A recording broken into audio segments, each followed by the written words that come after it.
Welcome to It Takes Two. I'm Blair. And I'm Chris. And today we're doing a deep dive on Adam and Marissa from Married at First Sight, Season 20. I need y'all to subscribe, like, share, comment, and hype the video. We have a goal to get to 15,000 subscribers. I believe we can do it with your help. Plus ones, I don't know what order I'm going to release these deep dives, but there's going to be a theme with all of them. So if you hear me mention another deep dive that probably didn't come out yet and things of that nature, just hang on tight. It's all going to make sense. But we're going to start with Adam, right? I remember when Adam first came on the screen, right?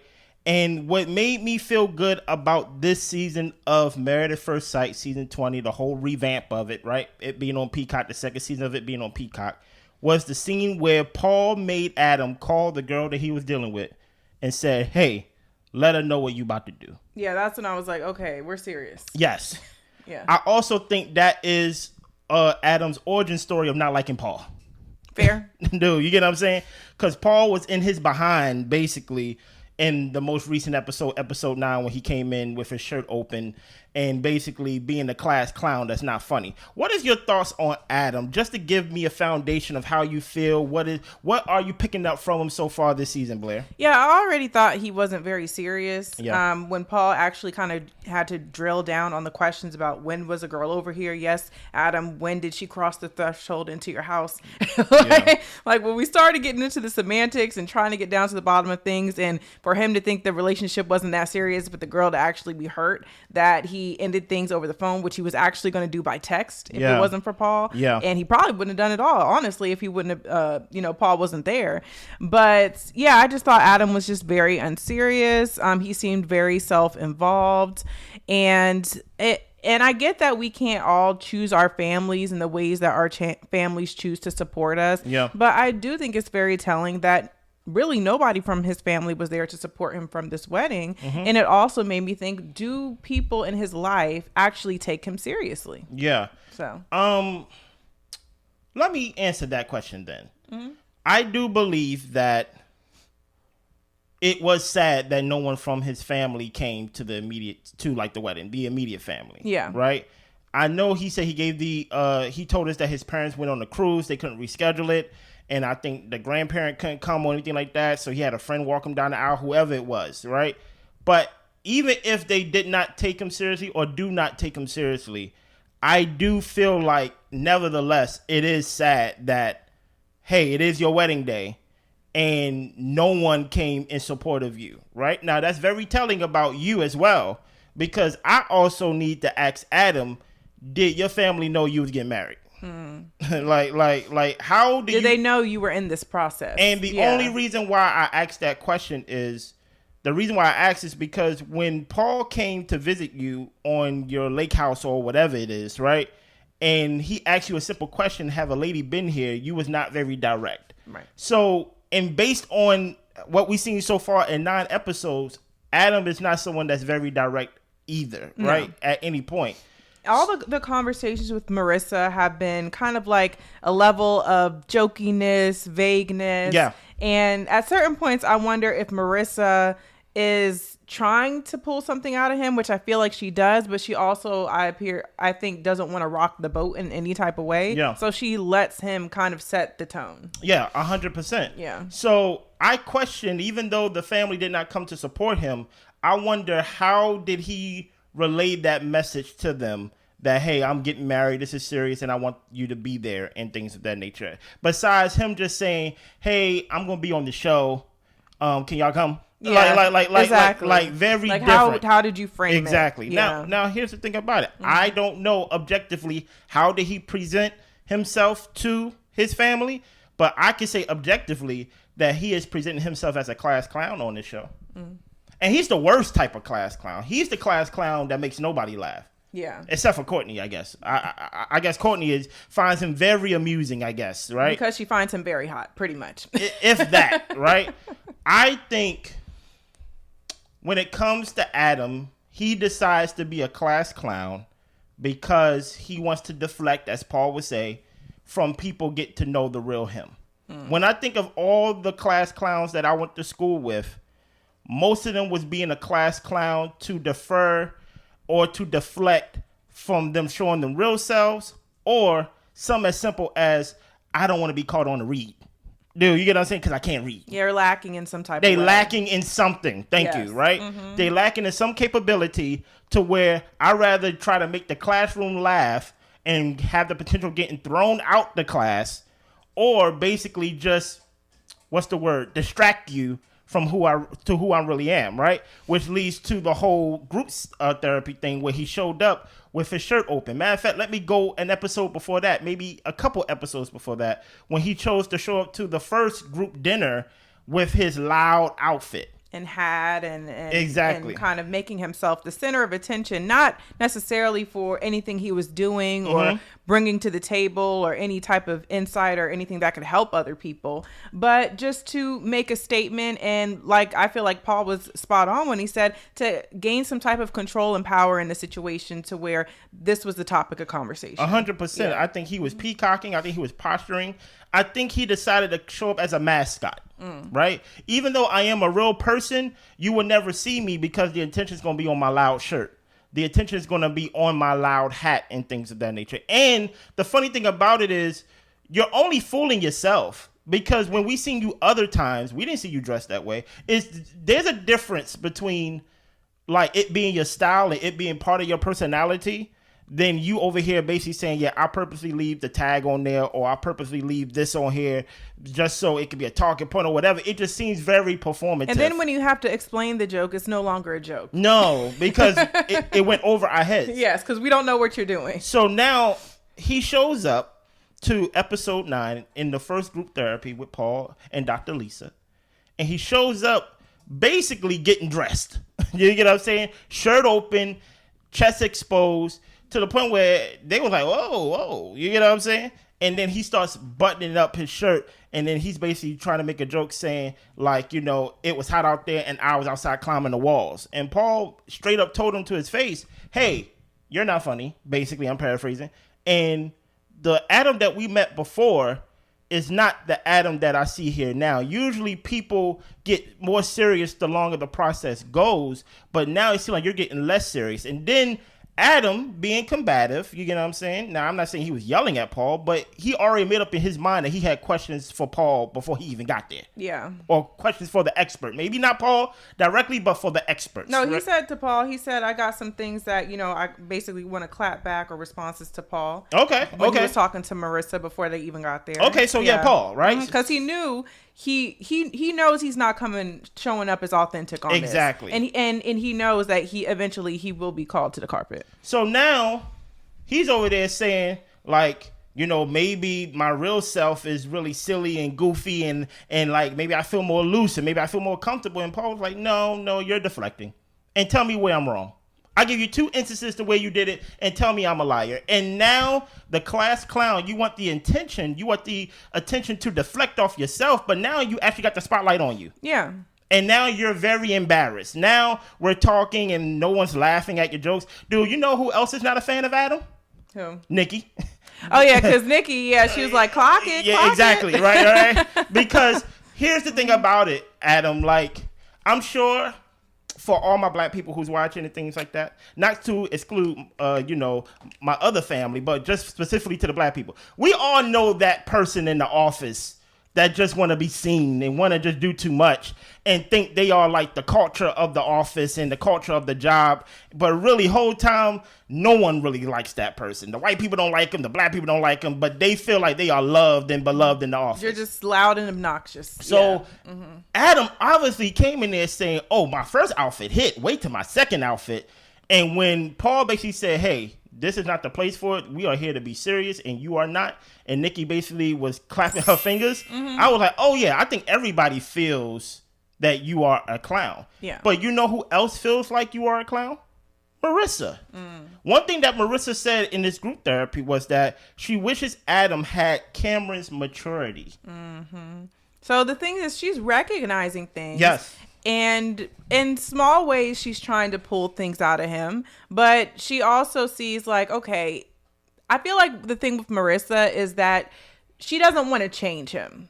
I kind of feel like she's happy with where things are. I think she could probably ride this out for quite some time. And I think she enjoys having a good time with him. Mm-hmm. But once it gets to a point where it's no longer going to serve her, I think she would be the type to just leave. I don't think she would really ask or require of Adam to be anything different. It's just that this no longer serves me, and I don't need you to try to step up to the plate. I'll find somebody who can. Yeah. And it kind of leads me back, like, this is fun for now type thing. And the thing that is funny about it is this is a couple that went on a date or at least seen each other in the real world before, and nothing happened on their own accord. Now they are forced to be part of this process, and we are trusting that they will actually grow their relationship where they had the free reign to grow whatever relationship that they could have cultivated, and they didn't. Yeah. Right? So I'm thinking to myself, Adam, you are really operating on Married at First Sight on the easiest level, just off the strength of this is not a complete stranger that you haven't seen. You get what I'm saying? Now, that doesn't mean that you have to like her or that you do like her. But the attraction is there, and that's one step that you guys have already crossed. And you can be attracted to someone and still not want to be with them. Yeah. Right? So when Adam is still choosing to be a class clown, right? Dr. Lisa basically said, hey, do Adam know anything about your father outside of the surface level? Because I feel like I know more about your dad and your upbringing than he do. Now, mind you, this is after they already confirmed that they have been intimate, right? Whole time, Adam don't really know nothing about Marissa's story. Mm-hmm. Nor does he care. Mm-hmm. He cares about showing her where his homeless friend sleeps. He cares about showing the disco ball that got a hole in it. Yeah, all his little knickknacks. He cares about showing the ice picks on the roof, on the ceiling, or whatever you want to call it. Creepy. He cares about the jet skis. Mm. But at the end of the day, and he cares about rather she is microwaving mac and cheese or like whatever it is, right? And you would think that someone, how he came off in the beginning of the season, that, oh, he's kind of run a strict program. But truth be told, it just feels like, you know how there's Elmo's world? It's like, this is Adam's world, and like nothing, you can't really believe anything that you see or even anything that you feel. What is your thoughts? Yeah, I mean, I can see where you're coming across when you say Adam's world. Mm-hmm. I think that when it comes to just like, I mean, I feel like we seen just little bits and pieces of how he operates within his friend group, and the fact that people are asking him to tickle the ivories. And maybe that is something that he planned with his friends, but I'm just like, number one, when he was getting his gifts, he was being very judgmental of everything he was receiving. Mm-hmm. And it makes me wonder, like, how welcoming and receiving is he to different people? Yeah. And then also it makes me wonder, like, how judgmental is he of women that he brings into his life, to where, like he said, the girl that he ended things with, she didn't like a cat, so that wasn't going to go anywhere anyway. But you was giving her the time of day, entertaining her and bringing her up in your house. So that's why with Adam, it's just kind of like we said, we don't know how or when to take him seriously. And then it's just like, how do people really like kind of pierce into, the true authentic self of him, because he has such a wall and a layer around him. And then I think that with Marissa and her attempts to try to move the conversation into deeper or more substantial directions, he continues to keep it surface level. And I mean, since it's a deep dive on both of them, I don't think Marissa should hide behind that. If Marissa, does want something deeper and Adam to show a little bit more maturity, then I think that she should push those conversations a little bit more. It really took for the experts to sit and talk to them and encourage her to open up first to get him to open up. But if I'm going to be honest, I kind of felt like his level of opening up was a little bit weak. And I actually thought they were going to tell him, try again. Because him saying that, he was cheated on, but he went through therapy and everything is good now. Like, that doesn't really tell us about where you were, how that affected you, and how that affects you till this day, because we see the remnants. So help tie the pieces together. Help us understand. And that's what I think. I think that's the major catalyst to his story, though. Because he said he was cheated on twice in 2 of his long-term relationships, right? Yeah. Now, with guys, you have to be careful, because guys will use the relationship that they was in middle school You get what I'm saying? And be like, this was a serious relationship. So hopefully these was real, like, relationships to where he was an adult. You get what I'm saying? Not like in middle school or even high school.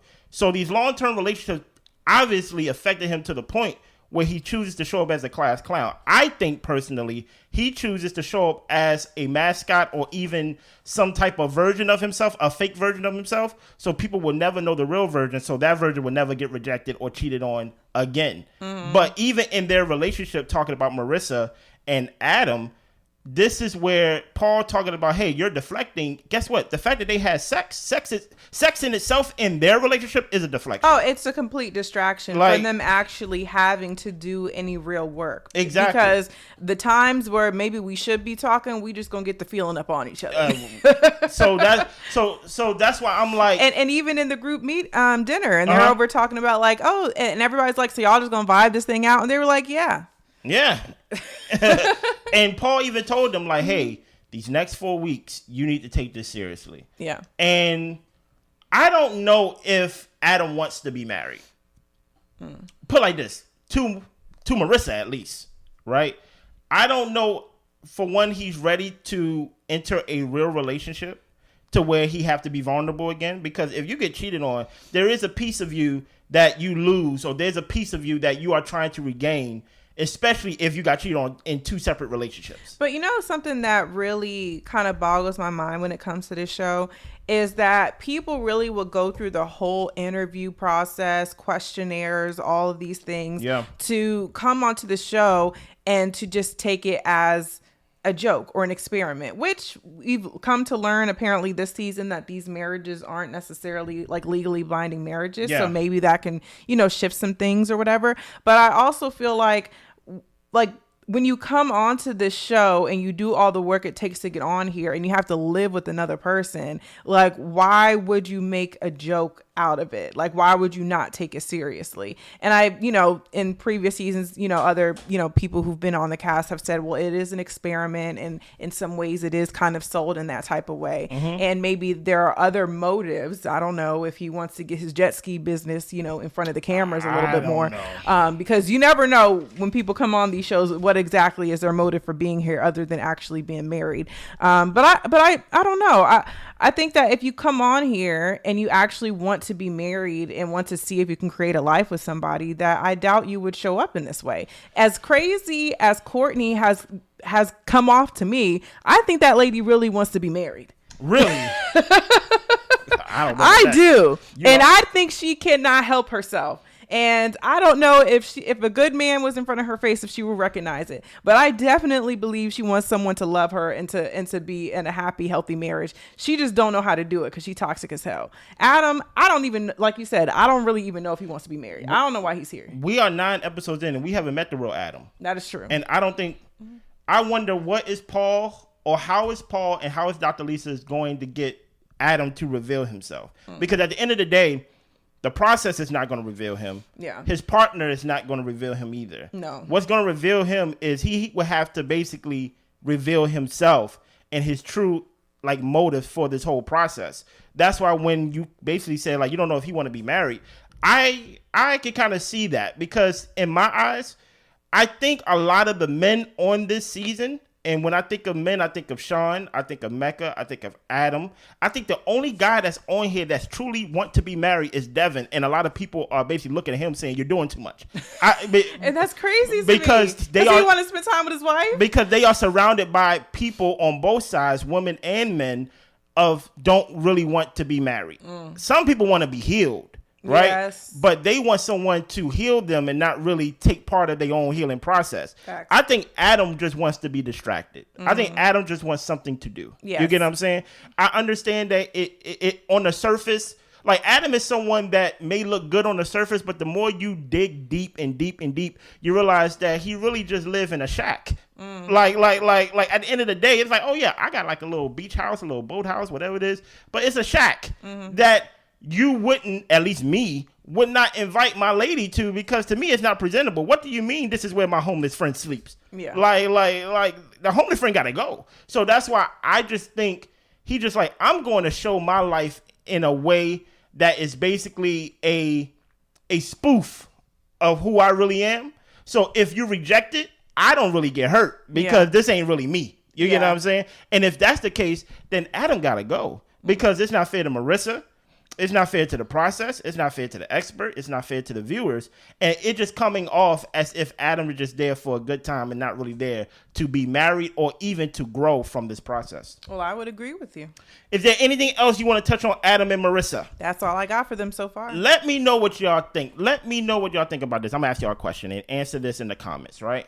Do y'all think him getting cheated on in 2 of his long-term relationships really affected Adam, the person? Or he just basically a class clown and he just choosing not to take this seriously because at the end of the day, they are not legally married. This is the first season in the U.S. version where they are not legally married. So do y'all think he's a sympathetic figure because he got cheated on and things like that? And I'm not trying to make him a sympathetic figure, but it's his story, right? Do y'all think that affected him to his core to where now he's showing up as a spoof of himself? Or he just choosing like, this is Married at First Sight. I'm not taking this seriously. Let us know in the comments what you think. Subscribe, like, share, comment, hype the video. We see y'all. Bye.